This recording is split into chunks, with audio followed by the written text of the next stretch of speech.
মানুষ হয়ে থাকাই এখন বড় লড়াই। গিরগিটির মতো মানুষও আজ রং বদলাতে শিখে গেছে। সময়, সুযোগ আর নিজের স্বার্থ যেখানে যায়, সেখানেই মানুষের মনও ঘুরে যায়। মুখে সবাই মায়া, ভালোবাসা আর মানবতার কথা বলে, কিন্তু মনে মনে চলে হিসেবের খাতা, অঙ্কের খাতা।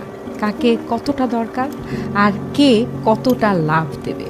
এমন এক সময়ে আমরা বাস করছি যেখানে ভালোবাসাও মাপা হয় লাভ ক্ষতিতে, আর সম্পর্ক টিকে থাকে সুবিধা থাকলে।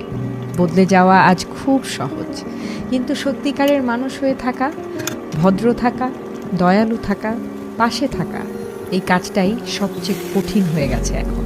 কারণ মানুষ হয়ে থাকা মানে শুধু কথা বলা নয়, নিজের আচরণে মানবতা ধরে রাখাও মানুষের একটি পরিচয়। আর সেটাই আজকের পৃথিবীতে সবচেয়ে বড় লড়াই।